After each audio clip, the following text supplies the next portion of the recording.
ಪ್ರೀತಿ ಕುರುಡು ಅಂತ ಹೇಳ್ತಾರೆ, ಪ್ರೀತಿಗೆ ಕಣ್ಣಿಲ್ಲ ಅಂತ ಹೇಳ್ತಾರೆ.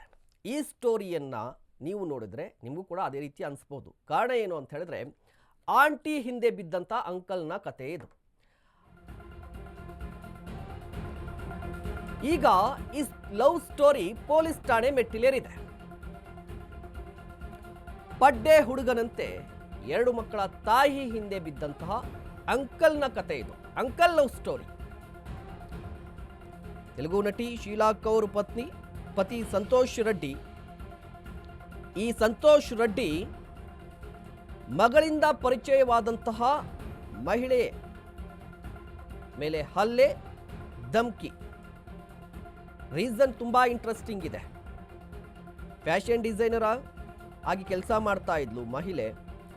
ಆಕೆಯ ಜೊತೆ ಸಂತೋಷ್ ರೆಡ್ಡಿ ಸ್ನೇಹ ಇತ್ತು. ಆ ಸ್ನೇಹ ಏನಾಗಿದೆ ಮುಂದೆ ಅಂತ ಹೇಳಿದ್ರೆ, ಸಂತೋಷ್ ರೆಡ್ಡಿ ಆ ಮಹಿಳೆಗೆ ನಿಮ್ಮ ಕಂಪನಿಗೆ ನಾನು ಇನ್ವೆಸ್ಟ್ಮೆಂಟ್ ಮಾಡ್ತೀನಿ ಅಂತ ಹೇಳಿ ಸ್ನೇಹವನ್ನು ಸಂಪಾದನೆ ಮಾಡಿದ್ದ. ಮುಂದೆ ಆಗಿದ್ದೇ ವಿಚಿತ್ರವಾಗಿರುವಂಥದ್ದು. ನೋಡಿ, ಈ ಸಂತೋಷ್ ರೆಡ್ಡಿ ಇದ್ದಾನಲ್ವಾ, ಈತ ತೆಲುಗು ನಟಿ ಶೀಲಾ ಕೌರ್ ಪತಿ. ಈತನಿಗೆ ತನ್ನ ಮಗಳ ಮುಖೇನ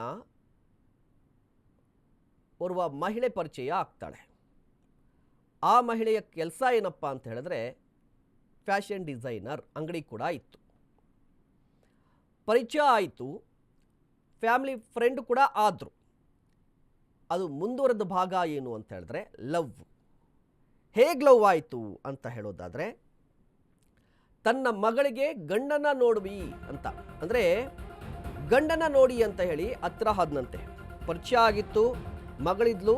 ಸೊ ನನ್ನ ಮಗಳಿಗೆ ಚೆನ್ನಾಗಿರುವಂಥ ಗಂಡಿದ್ರೆ ಹೇಳಿ ಅಂತ ಹೇಳಿ ಮಾತುಕತೆ ಶುರುವಾಗಿತ್ತಲ್ವಾ. ವಿಚಿತ್ರ ಸಂಗತಿ ಏನಂತ ಹೇಳಿದ್ರೆ, ಒಂದು ದಿನ ಕಾಲ್ ಮಾಡಿದ್ದಾನೆ ಈ ಸಂತೋಷ್.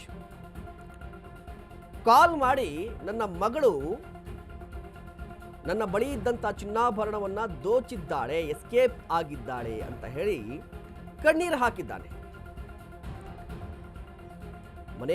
ಮನೆ ಬಿಟ್ಟು ಹೋಗಿದ್ದಾಳೆ, ಚಿನ್ನಾಭರಣ ದೋಚಿದ್ದಾಳೆ ಅಂತ ಹೇಳಿ ಕಣ್ಣೀರು ಹಾಕಿದ್ದಾಳೆ. ಆಗ ಈ ಮಹಿಳೆ ಏನು ಮಾಡಿದ್ದಾಳೆ ಅಂದರೆ, ಸಮಾಧಾನ ಮಾಡ್ಕೊಳ್ಳಿ ಅಂತ ಹೇಳಿದ್ದಾಳೆ. ಸಮಾಧಾನ ಮಾಡ್ಕೊಳ್ಳಿ, ಕಂಪ್ಲೇಂಟ್ ಕೊಡೋಣ, ತನಿಖೆ ಮಾಡಿಸೋಣ ಅಂತ ಹೇಳಿದ್ಲು ಕೂಡ. ಆ ಮಾತು ಬೆಳೀತಾ ಇದ್ದಂಗೆ ಬನ್ನಿ ಮನೆಗೆ ಅಂತ ಹೇಳಿದ್ದಾನಂತೆ ಈ ಸಂತೋಷ್.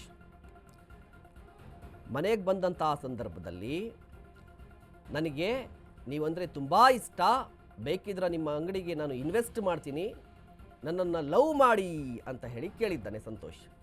ಆಗ ಮಹಿಳೆಗೆ ಶಾಕ್ ಆಗಿದೆ. ಇಲ್ಲ ನನಗೀಗಾಗಲೇ 2 ಮಕ್ಕಳು ಕೂಡ ಇದ್ದಾರೆ, ಆಗಲ್ಲ ಅಂತ. ಹೇಗೆ ಸಾಧ್ಯ ಅದು? 2 ಮಕ್ಕಳು, ಆಂಟಿ ಅಂಕಲ್ಲು, ಒಪ್ಕೊ ಅಂದರೆ ಹೇಗೆ ಸಾಧ್ಯ?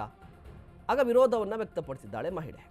ಆದರೂ ಕೂಡ ಹಲ್ಲೆಯನ್ನು ನಡೆಸಿದ್ದಾನೆ, ಧಮಕಿ ಹಾಕಿದ್ದಾನೆ ಅನ್ನುವಂಥ ಆರೋಪ ಸತ್ಯ. ಈ ಮಹಿಳೆ ವಯಾಲಿಕಾವಲ್ ಪೊಲೀಸ್ ಸ್ಟೇಷನಲ್ಲಿ ಪ್ರಕರಣವನ್ನು ಕೂಡ ದಾಖಲು ಮಾಡಿದ್ದಾಳೆ. ಪೊಲೀಸರು ತನಿಖೆಯನ್ನು ನಡೆಸ್ತಾ ಇದ್ದಾರೆ.